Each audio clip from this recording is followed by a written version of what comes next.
Bahay ko. Siya. May secret affair kami ng office mate ko. Hindi ko matigilan kasi sobrang galing niya sa...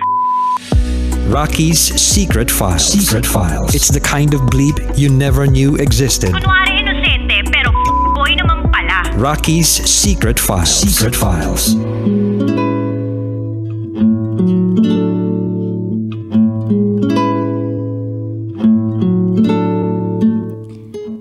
And we're back.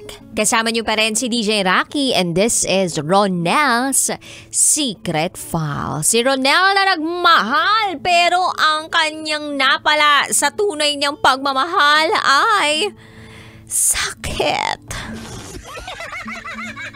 Sakit at sama. Sama ng loob.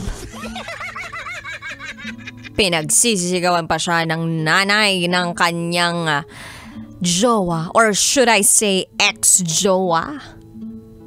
Dahil sa nalaman nitong nagkasagutan sila ng anak nito.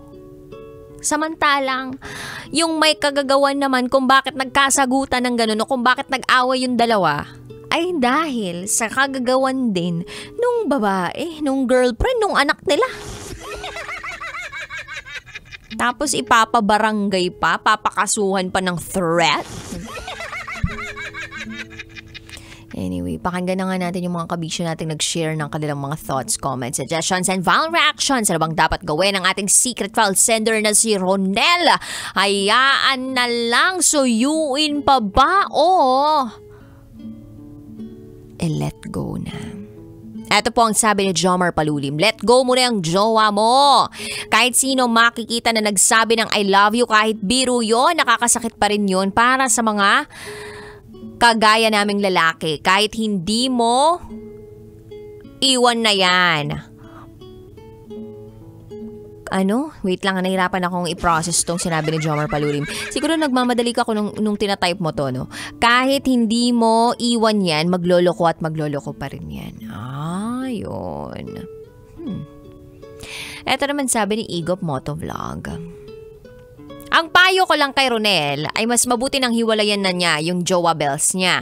Ibaling niya ang atensyon niya sa ibang bagay. Move on na lang. Mahirap pero kakayanin niya yan. Pa-shoutout po sa The Boss CNV Grab Car Solid Independent Riders Group Capitolio Chapter na nakatune in palagi sa Love Radio. Maraming salamat Igop Motovlog.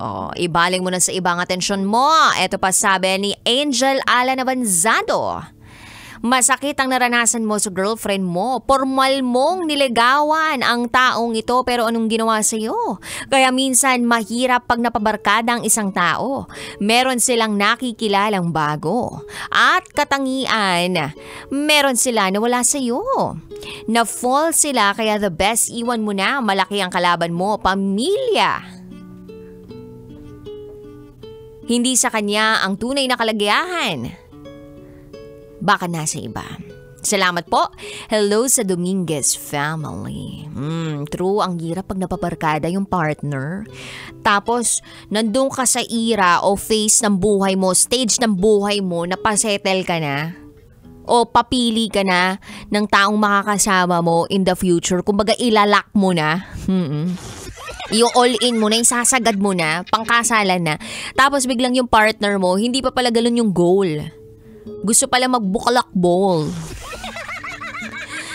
Ito naman sabi ni Lance Axel Nogiboy. Same tayo nang nangyari, pre. Very inspirational ang pinagdaanan mo. Tara, tumagay na lang tayo. Iba rin tong mga suggestions si Lance. Ito pa sabi ni Myra Dar. Let go mo na yon, Ronel. Obvious naman na ayaw na sa'yo ng girlfriend mo. Move forward ka na lang, pakita mo sa kanya na hindi siya kawalan. Once kasi napatawarin mo siya, uulit-ulitin lang din niya yung kasalanan niya. Marami pa dyan na better pa para sa pagmamahal mo. And you have to really know your worth. Shoutout DJ Rocky at sa buong team Rocketeers from Myra Dar. True, uulit-ulitin lang niya yan kung ikaw ay tumanggap At nagpatawad ulit. Ito naman sabi ni Darwin Russell, wag na! Matik na cheating ang ginawa sa'yo ng girlfriend mo. Na may I love you sa chat ng guy, imposibleng biruan lang yon. Ang problema kasi kinunsinti pa ng nanay ng girl yung mali niya. Try mong ipasa yung screenshot ng chat doon sa magulang ng girl. Tingnan para magkaalaman kung sino sa inyo nagsasabi ng totoo. Ikaw ba o yung girl? Actually, padalhan mo kaya ng sulat sa bahay nila. Oh, tapos dun yung screenshot, as in ipaprint mo. Yung screenshot ng I love you too. I love you, yung ganon. Gusto ko yung ganon, yung tipong patunayan mo na kaya mo nagawa yun ay dahil sa kagagawan din ng anak nila. Hindi yung parang napaka-hipokrita nagmamalinis ng mga utaw. Ito pa sabi ni Charles Sancho, hiwalayan na yan, enabler ang nanay. Kung bakit kasi nigawan, syempre anak niya kaya hiwalayan mo na lang. Yikes sa nanay. Ito pa sabi ni Robert Tirao, kung alam mo na niloloko ka na, hiwalayan mo na, hindi mo siya deserve, tutukan mo na lang sarili mo. Pag natutunan mo na mapagtuunan ng pansin ang meron ka ngayon, mas lalo kang popogi. Ay, talaga ba? Sabi ni Marvin Mark Bautista, tingin ko, hindi na totoong pagmamahal yung kay Ronel. Hiwalayan mo na yan, pamilya ang kalaban mo, move on na. Sarili mo ang mahalin mo, okay? Pabati sa Tropang Secret kay Ma'am Beth, Ma'am Roxy, and Ma'am Joy Esteves na gandang-ganda sa'yo. Thank you, Gavalieta! At sa lahat ng mga kabisyo nating nakikinig ngayon, nanonood ngayon, maraming salamat po sa inyong pagtutok. Alam ko, sa panahon ngayon, bibihira na lang talaga yung lalaking sobra kung magmahal, yung buhos kung magmahal. At ito yung klase ng mga lalaking one of a kind yung good boy. Minsan nga napapaisip din ako, bakit ganon? Ang dami namang mga lalaki dyan na ang linis ng track record. Kumbaga walang history of cheating, kumbaga pag nagmamahal 1:1 lang, hindi parang kape na 3-in-1. Tapos, kapag namimili yung isang babae ng jojowain niya, parang ang mas pinipili pa yung bad boy kaysa dun sa good boy. Bakit? Kasi ba na-challenge kayo pag bad boy? Kapag nasa isang relasyon kayo, tapos meron dong good boy, loyal na loyal sa inyo yung jowa mo, tapos may isang lalaki na biglang pumayag sa inyo na makipaglandian sa inyo, makipagharutan sa inyo, kahit may jowa ka, parang na-excite ka, nagkakaroon ng thrill yung life mo. Ganun ba yun? Di ko kasi mag-gets Pero siguro mag-gets ko siya kung ganun yung orientation ko. Kung yung direction ko talaga sa buhay undefined pa. Or hindi pa klaro. Tsaka kung nag-e-enjoy pa talaga ako sa kabataan ko. Meron kasing ganun yung sinusulit yung kabataan nila. Sinusulit yung early 20s nila, yung mid 20s nila, or sinusulit yung mga late 20s nila. Sinusulit nila. Kaya lahat ng mga kasalanan na pwede nilang magawa, gagawin na nila yung ganon. Or baka naman talaga, meron siyang nakita doon sa lalaking katrabaho niya na wala sa iyo. Baka yung tunay na kasiyahan na nararamdaman niya doon sa katrabaho niya, ibang level. At wala ka na doon. Hindi mo mapipilit ang isang tao na makita kung ano man ang kahalagahan mo. Hindi mo mapipilit ang isang tao na mahalin ka katulad ng pagmamahal mo. Yan ang masakit na realidad ng buhay na kailangan pampagising sa lahat ng mga tao.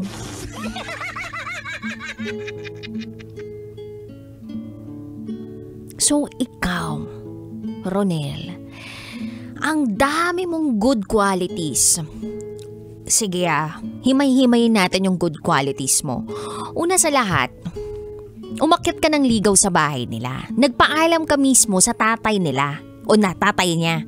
Imaginein mo, ilang lalaki lang yung kayang gumawa niyan. O meron ngang mga lalaking gumagawa niyan, pero pagkatapos umakyat ng ligaw, biglang boom, pag merong nagkajuntisan or whatsoever, nauuwi sa iwanan.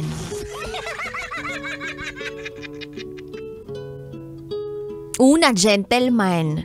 Pag nagkaroon na ng responsibilidad, running man. Kumbaga, you are one of a kind.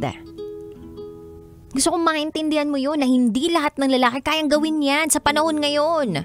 Yung umakyat ng ligaw sa bahay, yung magpaalam sa tatay. And it takes a lot of courage para gawin yan ng isang lalaki. Ibig sabihin, malinis ang intensyon ng lalaki. So yun nga ikaw. Pag may problema yung jowa mo dati, kahit pa pinansyal, sumusuporta ka. Ano pang naisip mo? Gusto mo nang pakasalan tong babaeng to, diba? Nag-iipon ka na para sa future ninyo at yun na lang yung nakikita mo. Kumbaga, sa qualities ng isang matinong lalaki, o lahat ng qualities na hinahanap ng isang babae sa matinong lalaki, nasa sayo na. So kumbaga kung isa kang produkto, kabili-bili ka. Bibilihin kita, pero hindi ngayon. Ako meron ako nabili. Charot! Alam mo yun, bibilihin kita. Kasi ang ganda ng mga selling point mo. Or points. Kasi ang dami. Sobrang dami. Na good qualities na meron ka. Bulag lang yung babaeng hindi makakakita nun. O hindi mo lang ka-values yung babaeng hindi makakita nun.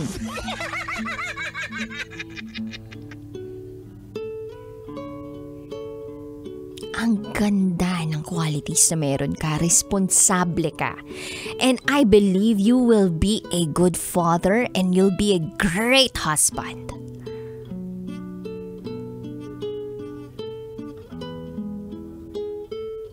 Kaya lang, wag naman sobrang tanga. Binibenta sa'yo nung naging jowa mo yung alibay. Nambiruan lang nila ng mga kasamahan niya yung exchange of I love yous nilang dalawa ng kaopisina niya. Ano yun? Bibilhin mo? Ha? Bentable ba yun sa'yo? Hindi naman tayo pinanganak kahapon. Yung totoo, nakaalam ka ba ng mga budol, prank, ganon? Ronel, sa panahon ngayon, yung budol ngayon, hindi lang yan nakikita sa ibang tao, nararanasan sa ibang tao na hindi mo kilala. Minsan kung sino pa yung totoong taong kilala mo na malapit sa'yo, yun pa yung bubuduling ka. Huwag mong bilhin yung ganong klaseng alibay o reasoning. Kasi kung matinong babae, yung naging jowa mo, hindi yan mag-I love you sa opposite sex na lalaki na hindi mo pa naman nakilala. Unless barkada niya yan o unless kaibigan niya na matagal na nakilala mo na rin. Hindi naman, right? At dun naman sa pamilya na naging jowa mo.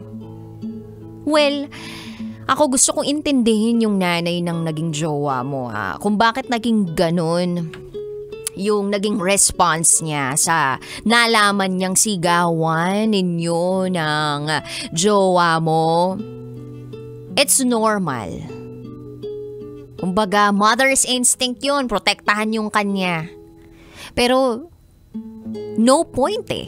There's no point para i-prove sa kanila na, yung anak niyo po kasi manloloko. Pero pwede rin. Kung talagang asar na asar ka. Na ba? Na wag silang magmalinis. Na yung kanila yung malinis at ikaw yung sobrang maling-mali. Pwede naman. Idaan sa mga tamang channels yung ganyan. Pwede ka magbigay ng letter. Pero sa pinakamaayos at class na paraan. Na hindi kinakailangan ng Sigawan, hiyawan, o kahit anong magulong pakikipagbakbakan na pag-uusapan ng maayos. Natural instinct na kapag may umaway sa taong mahal mo, ikaw din parang gusto mo makipag-away, makipaglaban Tapos kapag ikaw galit ka dahil nalaman mo niloko ka, di ba natural instinct din yun Sisigaw ka, tatahimik ka. Depende sa kung paano ka mag-handle ng stress, ng galit, ng pagkalungkot mo. Pero syempre, kailangan nating ayusin yung sarili natin. Kailangan iproseso natin yung mga nararamdaman natin. We should know how to handle our emotions na kapag nandun tayo sa ating height of emotions, hindi tayo basta-basta magbibitaw ng salita kung kayang pigilan. Kasi minsan may mga nasasabi tayong salita na hindi naman talaga natin minimin. May tono yung boses natin na hindi naman dapat talaga yun yung tono o lakas, pero biglang napapalakas dahil nga may emosyon Pwede pa rin namang maiproseso ito internally at saka mapag-usapan ng mas kalmado. Pero mukhang wala na. Wala na ako nakikitang kahit anong parang pag-asa na merong pagmamahal pa itong girlfriend mo sa iyo. So kung ako sa iyo, hanap ka na lang ng bago. Yung makaka-appreciate sa'yo. Yung makikita yung halaga mo. Yung good qualities na meron ka. Ibaling mo na sa iba yung atensyon mo kasi parang peperahan ka na lang kung sakaling balikan ka nitong naging girlfriend mo. Parang gano'n na lang yung gagawin sa'yo niyan. Hanggang sa magsawa na siya. Kasi as long as nandyan yung katrabaho niya at nandun siya sa opisinang yun, I don't think na ikaw yung maiisip niya. And I don't think ikaw pa rin ang mahal niya. Hanggang sa nakakasama niya yung lalaking yun. And clearly, hindi ka na talaga pinipili ng babae. So what's the point of thinking about fixing the relationship kung yung isang tao naman ay ayaw nang ayusin din yung relasyon? So wag mong bilhin yung bullshits na sinasabi ng girlfriend mo. Ang bilhin mo sarili mo. Because you are a good product. You're a good person. Ang dami mong kayang ibigay sa taong mahal mo. Lagi ko tong sinasabi sa programa ko. Minsan, yung mga ganitong klaseng tao, hindi naman reciprocation yung kinakailangan Hindi naman nila hinihiling na ibalik mo lahat ng pagmamahal na ibinibigay nila Yung ma-appreciate, yung ma-acknowledge lang. Yung mapasabihan lang na I love you and salamat. That's already enough. And there are so many ways naman para makapagpadama ng pagmamahal. Hindi lang sa pagbibigay ng bagay. Pero one thing is for sure, kapag nagmamahal ka, tapat ka sa taong minamahal mo. So sa mga kabisyo po natin out there na gusto mag-share ng kanilang secrets, share to me, rocketera@gmail.com. I gotta say, BRB as in bathroom break. You're so with me, DJ Rocky, and you are listening here sa stasyong number 1, 90.7 Love Radio. Kailangan pa bang i-memorize yan? Love Radio. Basic!